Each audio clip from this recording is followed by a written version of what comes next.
Hey, good morning. I'm Patricia Murphy. It's Friday. This is Seattle Now. This week, Sound Transit made history by driving a train over the I-90 floating bridge, an engineering feat. Lake City's Fred Meyer and several other Kroger stores across the Seattle area are closing for good, despite efforts from lawmakers and local residents. And the New York Times 50 Best Restaurants lists came out. But where's Washington? Author Danielle Marie Holland and transit advocate Alex Hudson are here to break down the week. But first, let's get you caught up. It's a momentous weekend for the Seattle Symphony. New music director Xian Zhang is making her debut performance. Zhang is the first woman and first person of color to lead the Seattle Symphony. She's won a Grammy, an Emmy for her work, and previously she was music director with the New Jersey Symphony. Saturday's performance begins at 5 o'clock. And there's a rally for science this weekend in Seattle. Organizers with Stand Up for Science and other groups are gathering Sunday at the new Overlook Walk downtown. They say the Trump administration is rolling back the clock on scientific research and threatening ecosystems. The rally gets going at 12:30. The groups point out they oppose violence, vandalism, and destruction of property. We'll have more headlines on tonight's episode of Seattle Now, but before we move on, a quick reminder to please support this show. It's KUOW's fall fundraising drive this week, and your financial gift means a lot. Recently, Congress voted to eliminate our federal funding. It was a big deal, but with your help, we can figure this out. Make a gift today with the link in the show notes. Each day, you rely on Seattle Now to keep you informed and up to date about our city's most important issues, and we rely on you. So thanks for financially supporting our work.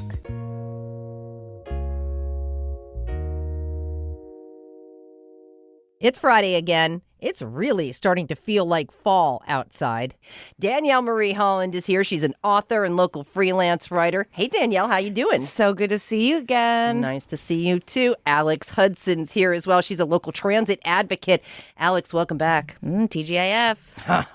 Oh, not soon enough.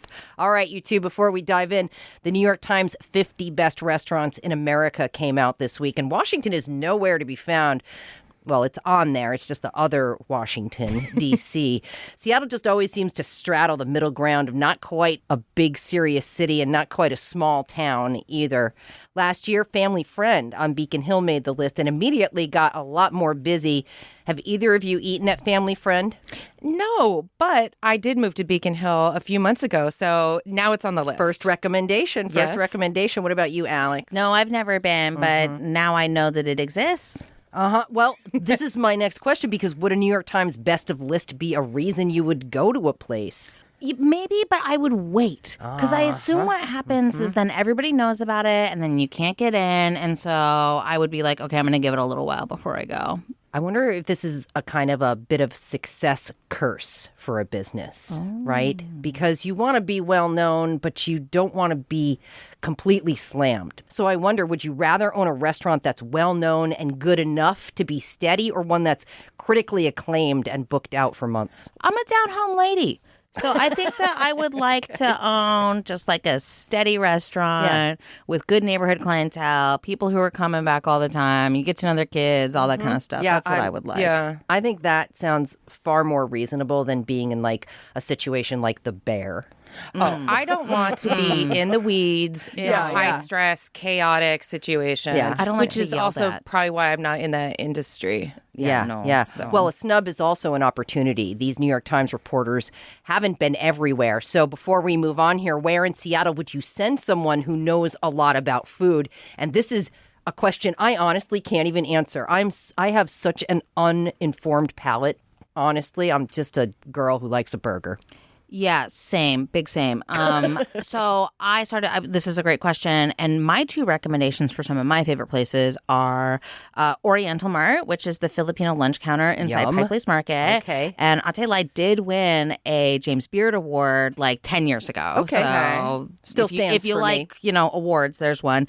And the other one is this restaurant called Hong Bin, which is the best Vietnamese food you can find, and that's at 12th and Jackson. Okay, get ready, Hung Bin. All right, have to check those out. Influencing.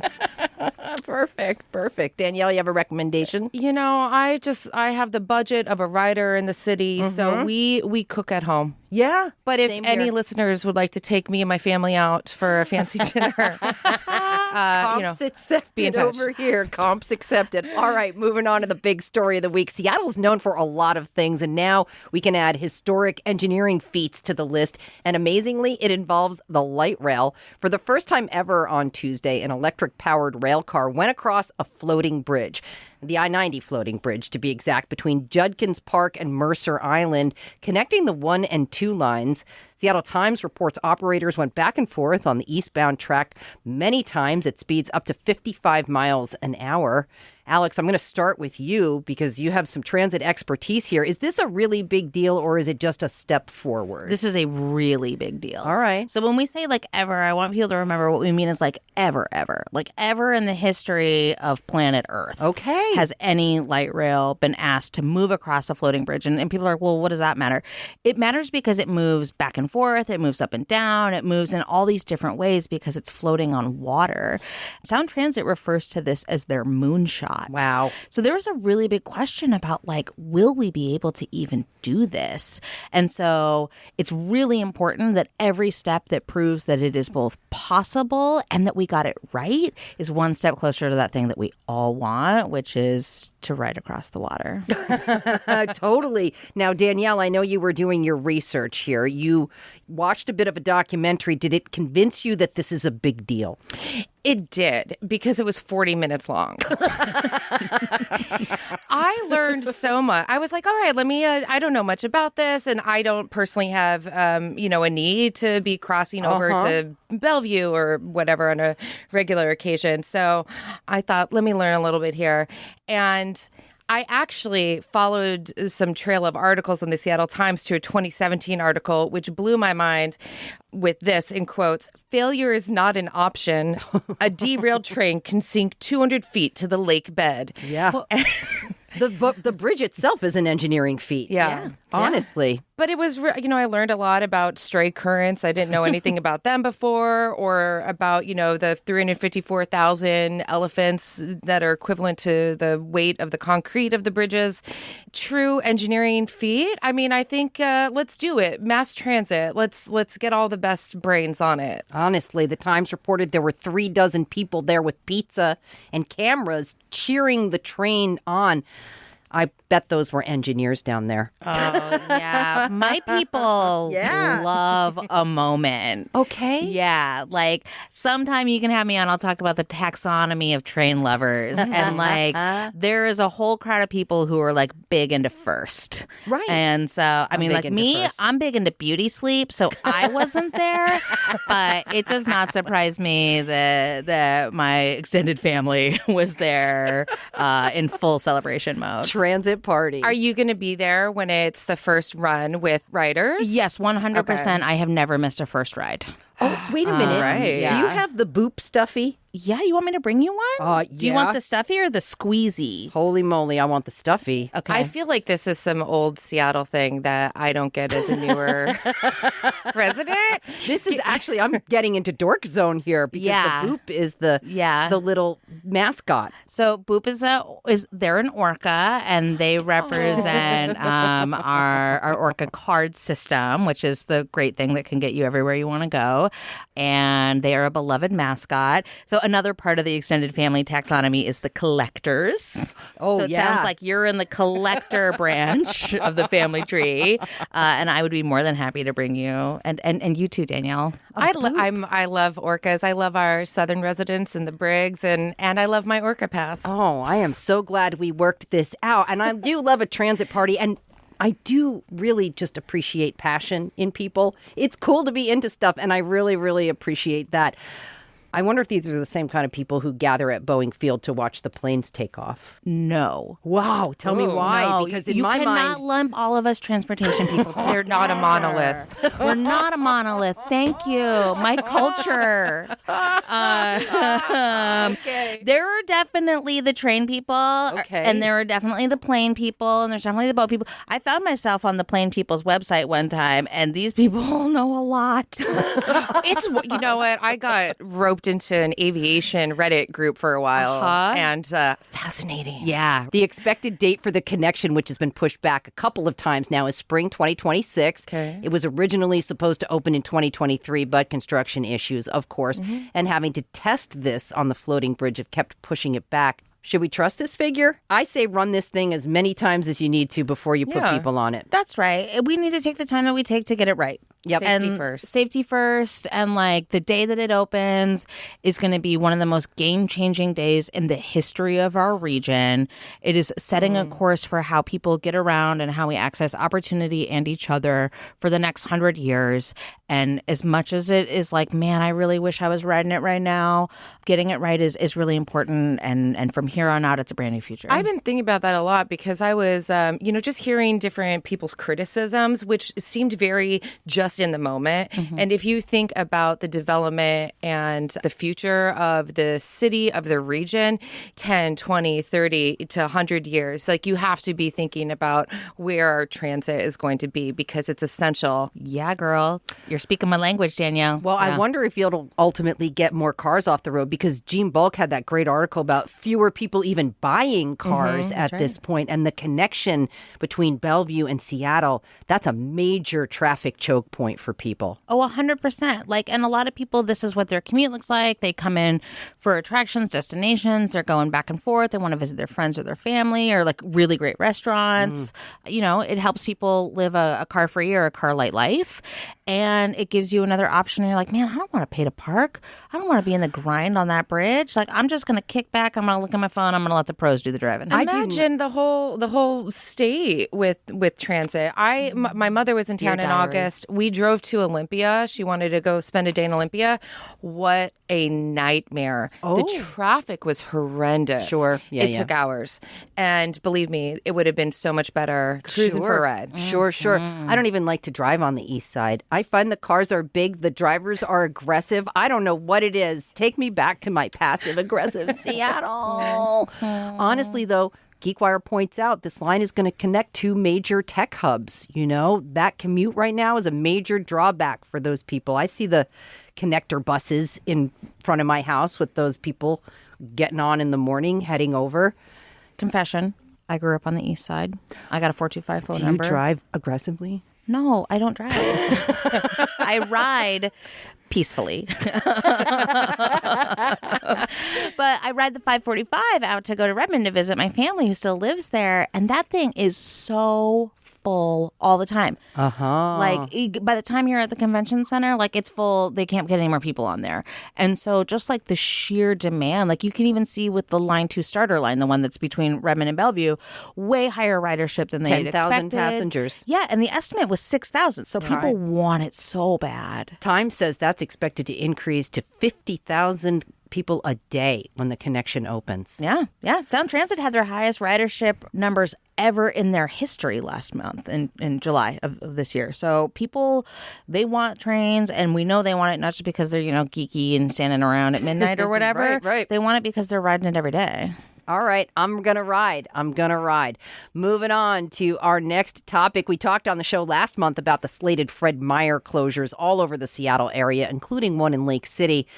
That's an area pretty devoid of full-service grocery stores, and the reaction from the community was huge after Kroger announced the closure. Neighbors around the store were angry and upset. People protested. Lawmakers even stepped in to try to negotiate with Kroger for a solution, but the news seems grim.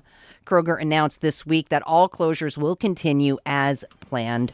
I'm actually pretty sad this is happening. This is close to where I live. I don't live in Lake City, but I do live in the area. And I worry that this is a bit of a doom loop now. The Fred Meyer location sits between a vacated Bartell and a vacated Walgreens. This Fred Meyer is also one of Seattle's community emergency hubs. It's one of the places people in the area have to go during an emergency to gather to help each other out. How do you think we should address the loss in the neighborhood? I don't live in Lake City, but my understanding is that the only other option now is grocery outlets. So essentially grocery outlet having a monopoly over the area and essentially, creating another food desert within the city. When my mother was visiting this summer and just walking to my neighborhood grocery store, which is luckily just a couple streets over, it's a very short walk, and it would have been untenable if it was a further location. Yeah. So, I've got some thoughts about it. Honestly, this was a spot where people who visited the food bank used to stop on the way out to fill in the blanks. Stuff they couldn't pick up, they would pick it up at the Fred Meyer. And honestly, what do you think this neighborhood needs? What are you thinking when you see something like this, Alex? I think that people need to eat food. And kind of what we were talking about earlier, it's hard to make your budget go all the way. And so not everybody can go and dine out, and they need an affordable place where you can go buy fresh groceries. This is not an optional need. Food is... you really gotta have it. There's a lot of concern that this is just going to become a fenced-off area, a big hole in the middle of Lake City. Maybe this terrible situation, because I do think it's a terrible situation for the people in Lake City, and it is really, really, Kroger doesn't owe us corporate citizenship, I guess, but the city should maybe step in to try to be creative with what goes in this spot, and I would love to see something that was vibrant and lovely. Yeah, totally. Grocery stores are infrastructure. Yeah. And so infrastructure is the responsibility of the government. I really like this idea that I've seen be tossed around grocery-oriented development zones. Say more about that. And so as likely Kroger's going to sell this land, I'm going to guess that some kind of housing is going to go in there. Are there ways that we can create either codes or incentives and just tell people wonderful, you're going to build some housing. We desperately need that. That's awesome. Can you put a grocery store in there? And hey, we're going to subsidize that. We're going to incentivize that. And we want it to be the right size so they don't have to be these just monster stores. Can we make sure that the workers who work there have a place to live? Can we really start to think about grocery stores as infrastructure, which we already do, because every time there's a grocery store, there's a bus stop in front of it. The one in Kent that's getting closed, they built a pedestrian bridge for it. So we recognize that grocery stores are necessary parts of our world. And so are there things like that we can be doing? So I would say in the meantime, I would love for them to say, great, then we're going to put a farmer's market in there, and we're going to connect people with SNAP and with WIC and all of these programs, and we're going to connect local farmers who are looking for places to sell their food and local community members. And can we use that space in some way to make sure that people aren't going hungry because they don't have the transportation to get to the next furthest grocery store away? Yeah. That also makes me wonder about, I know Kroger often deploys a covenant usage, right? So when they leave, this is an abandoned space. It's an empty space now, but no other grocery store is allowed to come in there. Yeah. And I still can't wrap my head around the politics and legislation of how we can go about changing things like that. So, I think that that's an incredible idea. And I don't know what, if anything, exists within their covenants that might make that impossible? And if so, what would we need to do politically? Yeah, I've noticed in the letter that was written to Kroger, there are hard questions about the things that they said. No answers, of course, but hard questions. And also the follow-up reporting talks about things like vacancy fees for large businesses that pull out of their leases or leave the city. Some of those things, maybe we should use the power, our city's power, to hold big corporations' feet to the fire a little bit about this, to hold important businesses like grocery stores to some civic, some community duty. Yeah, these buildings that are owned that have vacancy in them, you can call that a loss, which means that you get to count that as a tax write-off in your federal taxes. Oh, wow. So as a reminder, the taxpayer is publicly subsidizing the vacancy of retail across this country. And I don't actually think that that's what people want. No. Seattle struggles with these kinds of business closures, and Bartell comes to mind right away. I wonder, before we move on, are you resigned to this as part of our landscape, our new shopping experience here? Our place is just going to close? Our Walgreens, the Walgreens that we get our pharmacy items from, they just closed the other day. So, I mean, there's a lot of areas across the city, like this isn't Lake City at all, where that was the last business on an intersection, and it's in proximity to a lot of like apartment buildings. So people that are, using transit, walking, a lot of people now, there's no grocery store over there. There's no pharmacy. There's no Walgreens. Oh, boy. The gas station has closed. Yeah. With the no Whole giant Foods. grocery I live by the Whole Foods. I live in First Hill. The Whole Foods closed a month or so ago. I wasn't a regular there, but I go to the QFC at Pike and Broadway. But I have been a shopper at that grocery store for 17 years.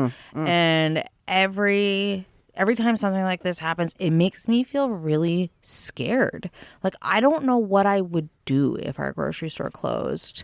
Like, there isn't another substitute. And that grocery store itself, like, serves so many people. And so it just makes me feel really nervous about, like, at some point, like, what is the city giving me? It's already so stressful going in there. It's like I'm walking past 10 armed guards and there's a video on me. I really feel like in this scenario, we are the real losers here, that we are the ones who are at the mercy of these large chains who just decide, hey, we're giving up. We're done. This is too much of a hassle for us, and we're moving on. And that feels very powerless. Anyway, moving on to our next topic. The summer season is winding down, and so are the city's safe and fun bicycling weekends designed to create opportunities for accessible biking. So you can imagine the surprise when riders encountered a significant detour on Lake Washington Boulevard. That's because electric vehicle company Rivian got a permit to shut down a section of the road to shoot a commercial on Sunday during a time when the street was supposed to be car-free. I guess they just meant those other cars.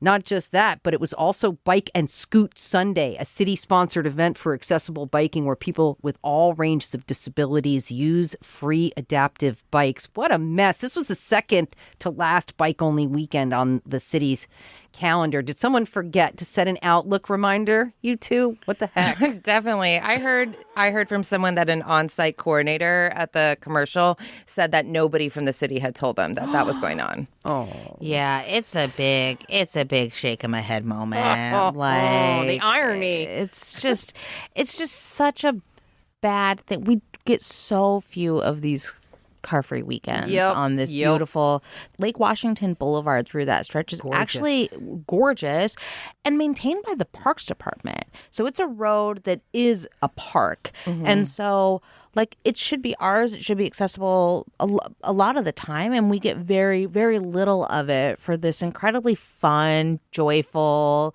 experience of being able to feel safe on that stretch. And so it's just such a disappointment. And it really feels like a poke in the eye because a spoke in the eye. A spoke in the eye, not that. You couldn't help yourself. I cracked myself up. All right, we're going to leave it there. Danielle Marie Holland is an author, local freelance writer, and Alex Hudson is a local transit advocate. Good to see you, Danielle. Thank you so much. Thanks, Alex. Thank you. Appreciate you listening to Seattle Now. Today's episode was produced by Vaughn Jones. It was edited by Caroline Chamberlain Gomez. Our production team also includes Brooklyn Jamerson Flowers, Andy Hurst, and Paige Browning. Greg Kramer does our theme music. Seattle Now and KUOW Public Radio are members of the NPR network. I'm Patricia Murphy. See you soon.